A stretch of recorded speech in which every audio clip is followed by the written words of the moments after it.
Assalamualaikum warahmatullahi wabarakatuh. Perkenalkan, nama saya Ismit Pedarun dengan NIM 311423020 dari kelas A semester 4. Saya mahasiswi aktif jurusan Bahasa dan Sastra Indonesia. Video ini saya buat untuk memenuhi salah satu tugas ujian tengah semester mata kuliah menulis buku ajar yang diampu oleh Ibu Profesor Dr. Saima Malabar, MPD. Dalam video kali ini, saya akan menjelaskan terkait menulis buku ajar. Yang pertama, konsep dasar menulis buku ajar menurut para ahli. Yang kedua, hubungan buku ajar dengan 6 komponen pembelajaran. Yang ketiga, prinsip dan persyaratan penulisan buku ajar. Yang keempat, kualitas buku ajar bahasa Indonesia. Yang kelima, kelayakan buku ajar bahasa Indonesia. Dan yang keenam, teknik penulisan buku ajar bahasa Indonesia. Di sini saya akan menjelaskan 5 konsep dasar menulis buku ajar menurut pendapat para ahli. Alimud Lofir berpendapat bahwa buku ajar adalah kumpulan materi yang disusun secara sistematis baik dalam bentuk tertulis maupun tidak. Selanjutnya, Buchingman berpendapat bahwa buku ajar merupakan alat pembelajaran yang dapat digunakan di sekolah maupun perguruan tinggi.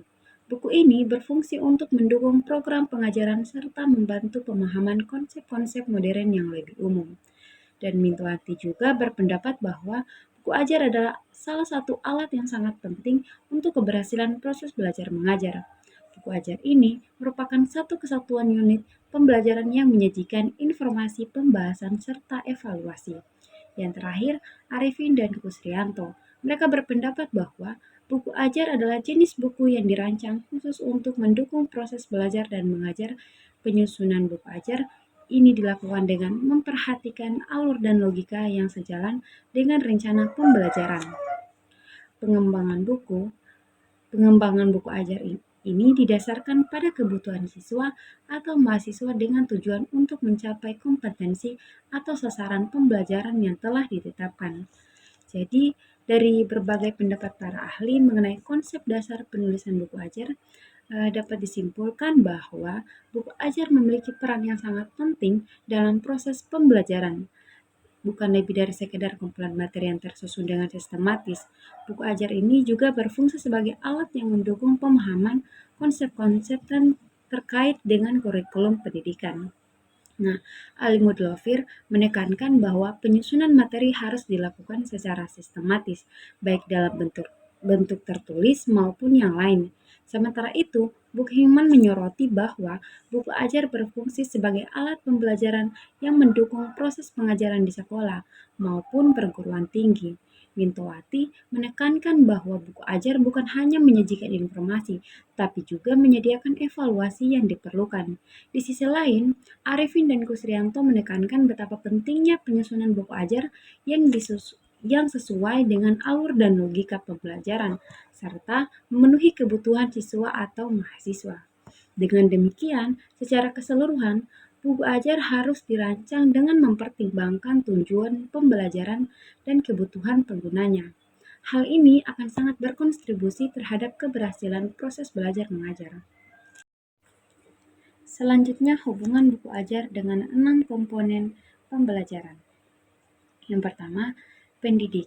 Buku ajar berperan sebagai panduan utama bagi pendidik dalam merancang rencana pembelajaran, memilih materi yang akan diajarkan, serta menentukan metode pengajaran yang tepat. Dengan keberadaan buku ajar, pendidik dapat mengelola proses pembelajaran dengan lebih terstruktur dan sistematis. Di samping itu, buku ajar juga membantu pendidik menyampaikan materi secara konsisten sesuai dengan kurikulum yang berlaku. Yang kedua, peserta didik. Bagi para peserta didik, buku ajar berfungsi sebagai sumber belajar utama yang mendukung pemahaman materi pelajaran secara mandiri. Dengan penggunaan bahasa yang sederhana dan sistematis, buku ajar membuat proses penguasaan informasi menjadi lebih mudah. Selain itu, buku ajar juga dilengkapi dengan latihan dan evaluasi yang bertujuan untuk memperkuat pencapaian kompetensi dalam pembelajaran. Yang ketiga, materi. Buku ajar merupakan panduan yang menyajikan materi pembelajaran secara terstruktur dan relevan dengan kurikulum yang berlaku. Isi buku ini dirancang untuk mencapai tujuan pembelajaran dan disusun dengan cara yang memudahkan pemahaman bagi para peserta didik. Dengan demikian, buku ajar ini berfungsi sebagai sumber utama informasi yang mendukung proses belajar secara efektif. Yang keempat, media. Buku ajar memiliki peran penting sebagai pembelajaran. Dalam hal ini, buku ajar dapat dipadukan dengan berbagai media lain, seperti alat peraga atau teknologi informasi, untuk meningkatkan efektivitas proses belajar. Dengan menggabungkan buku ajar dan media, pendukung pengalaman belajar dapat menjadi jauh lebih interaktif. Yang kelima, metode.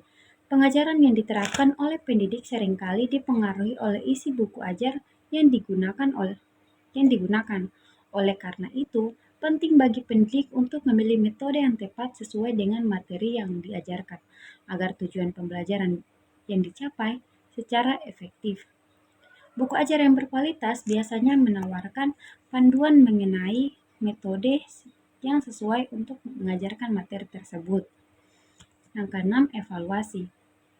Buku ajar umumnya menyertakan latihan atau soal evaluasi yang bertujuan untuk mengukur sejauh mana pemahaman siswa terhadap materi yang telah dipelajari.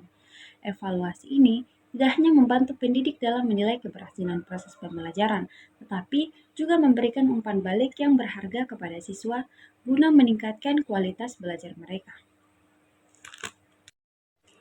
Selanjutnya, prinsip dan persyaratan penulisan buku ajar. Yang pertama itu ada prinsip relevansi. Prinsip ini menekankan bahwa buku ajar harus memiliki keterkaitan dengan standar kompetensi dan kompetensi dasar yang ingin dicapai.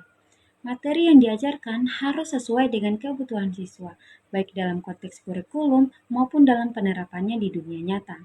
Relevansi buku ajar juga mencakup kesesuaian dengan tingkat perkembangan kognitif, minat, dan pengalaman belajar siswa.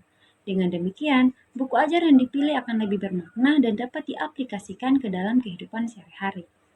Yang kedua itu ada prinsip konsistensi.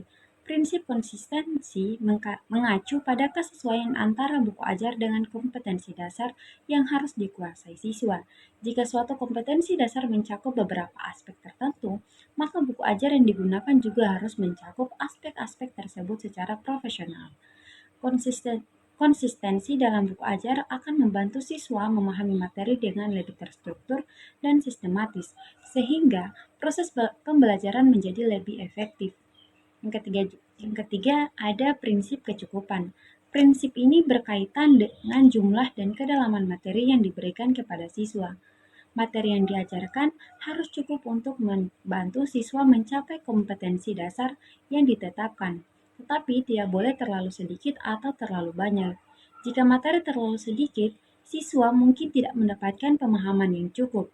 Sebaliknya, jika materi terlalu banyak, siswa bisa mengalami kelelahan kognitif dan kesulitan dalam menyerap informasi secara optimal. Oleh karena itu, buku ajar harus disusun secara proporsional agar pembelajaran tetap efisien dan tidak membebani siswa. Yang keempat, prinsip. Keterpahaman buku ajar harus disajikan dengan bahasa dan penyampaian yang mudah dipahami oleh siswa. Penggunaan bahasa yang sesuai dengan tingkat perkembangan siswa serta struktur materi yang logis akan membantu mereka dalam memahami konsep yang diajarkan. Selain itu, penggunaan ilustrasi, diagram, dan contoh konkret dapat meningkatkan keterpahaman siswa terhadap materi yang disampaikan. Yang kelima itu prinsip.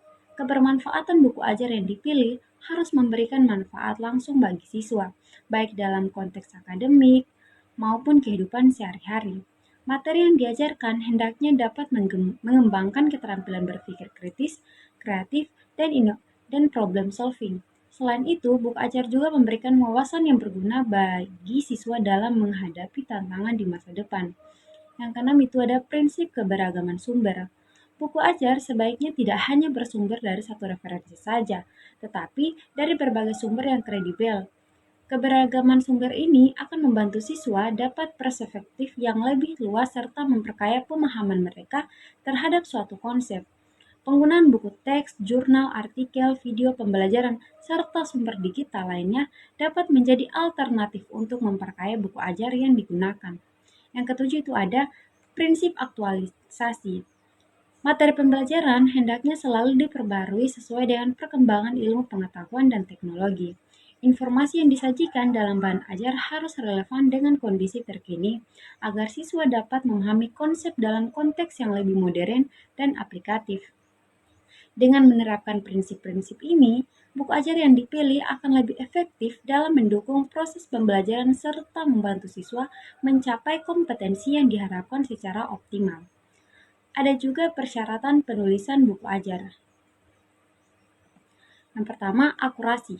Darmiati Judhidi menekankan pentingnya akurasi dalam penyusunan buku ajar yang berkualitas. Keakuratan dapat dilihat dari beberapa aspek seperti kecermatan dalam penyajian, kebenaran dalam memaparkan hasil penelitian, serta ketepatan dalam mengutip pendapat para ahli. Selain itu, akurasi juga dapat dievaluasi melalui teori perkembangan terbaru dengan pendekatan ilmiah yang relevan. Yang kedua, ada relevansi. Buku ajar harus memiliki kesesuaian antara kompetensi yang perlu dikuasai dan cakupan serta kedalaman isi yang dibahas. Hal ini penting agar pembaca mendapatkan pelajarannya sesuai dengan kebutuhan dan tujuan pembelajaran mereka. Yang ketiga, komunikatif. Sebuah buku ajar yang baik harus mudah dipahami oleh pembaca, tersusun secara sistematis dan bebas dari kesalahan bahasa. Penggunaan bahasa yang jelas, lugas, dan tidak monoton sangat penting agar informasi dapat disampaikan dengan efektif kepada pembaca. Yang keempat, lengkap dan sistematis. Buku ajar yang berkualitas harus mencantumkan kompetensi yang harus dikuasai oleh pembaca, memberikan manfaat yang nyata, serta menyajikan daftar isi dan daftar pustaka. Penyajian materi harus sistematis, mengikuti alur pemikiran dari yang sederhana hingga yang kompleks dari lokal ke global dan seterusnya. Yang kelima, beri orientasi pada siswa. Buku ajar yang baik seharusnya dapat mendorong rasa ingin tahu siswa, menciptakan interaksi antara siswa dan sumber belajar, merangsang siswa untuk membangun pengetahuan mereka sendiri, serta menginspirasi mereka untuk mengaplikasikan isi bacaan dalam kehidupan sehari-hari. Yang keenam, berpihak pada ideologi bangsa dan negara. Buku ajar yang efektif harus mendukung nilai-nilai ketakwaan kepada Tuhan Yang Maha Esa, mempromosikan pertumbuhan nilai-nilai kemanusiaan, meningkatkan kesadaran dan keberagaman masyarakat, menyuburkan rasa nasionalisme, membangun kesadaran hukum, serta mendorong cara berpikir yang logis. Selanjutnya, kualitas buku ajar bahasa Indonesia. Yang pertama, kesesuaian kurikulum. Buku harus sesuai dengan kurikulum yang berlaku, mencakup kompetensi dasar dan indikator pencapaian. Yang kedua, keterbacaan dan keterpahaman. Bahasa yang digunakan harus jelas dan mudah dipahami oleh siswa, serta sesuai dengan tingkat keahlian mereka. Yang ketiga, kualitas materi. Materi yang disajikan harus relevan, aktual, dan mendukung pengembangan keterampilan bahasa, seperti mendengarkan, berbicara, membaca, dan menulis. Yang keempat, variasi metode pembelajaran. Buku yang baik menyediakan berbagai metode pembelajaran dan aktivitas yang menarik untuk meningkatkan motivasi siswa. Yang kelima, visual dan desain. Penyajian visual yang menarik seperti gambar dan diagram dapat membantu siswa memahami materi dengan lebih baik. Yang keenam, umpan balik dan evaluasi. Buku harus menyediakan alat untuk evaluasi dan umpan balik, sehingga siswa dapat mengetahui perkembangan mereka secara lebih baik. Yang ketujuh, relevansi budaya. Materi yang mencakup aspek budaya Indonesia dapat meningkatkan pemahaman siswa tentang bahasa dan konteks sosialnya. Selanjutnya, kelayakan buku ajar bahasa Indonesia. Yang pertama, kesesuaian dengan kurikulum. Buku harus memenuhi standar kurikulum yang ditetapkan oleh pemerintah dan relevan dengan kebutuhan pendidikan. Yang kedua, kualitas konten. Materi harus akurat, lengkap, dan mendalam, mencakup aspek tata bahasa, pemahaman, dan konteks budaya. Yang ketiga, metode pembelajaran. Buku harus menawarkan pendekatan yang bervariasi seperti latihan interaktif, diskusi, dan proyek untuk mendukung berbagai gaya belajar siswa. Yang keempat, keterbacaan bahasa. Bahasa yang digunakan harus sesuai dengan tingkat pemahaman siswa, tidak terlalu rumit atau tidak terlalu sederhana. Yang kelima, sumber daya pendukung. Adanya tambahan seperti panduan guru, lembar kerja, dan akses ke sumber daya digital dapat meningkatkan kelayakan buku. Yang keenam, umpan balik dan penilaian. Buku harus menyediakan cara untuk menyiarkan kemajuan siswa seperti soal, latihan, dan tes. Ketujuh, aspek visual dan desain. Penyajian informasi yang menarik dan jelas termasuk penggunaan gambar, grafik, dan layout yang baik. Yang ke-8, relevansi dan konteks budaya. Materi harus mencerminkan budaya Indonesia dan relevan dengan kehidupan sehari-hari siswa. Terakhir yaitu teknik penulisan buku ajar bahasa Indonesia. Yang pertama, perencanaan awal terdapat di dalamnya yaitu analisis kurikulum. Pahami secara mendalam kurikulum bahasa Indonesia yang berlaku. Selanjutnya, identifikasi kompetensi inti dan kompetensi dasar yang harus dicapai. Susun kerangka buku terbuka yang sesuai dengan urutan materi dalam kurikulum. Selanjutnya, penentuan tujuan pembelajaran. Tetapkan tujuan pembelajaran yang jelas untuk setiap bab atau unit. Tujuan pembelajaran harus spesifik, terukur, dapat dicapai, relevan, dan berbatas waktu. Selanjutnya, pemetaan materi. Susun peta konsep yang menggambarkan hubungan antar materi. Tentukan urutan materi yang logis dan sistematis. Mengalokasikan alokasi waktu untuk setiap materi. Terakhir, analisis karakteristik peserta didik.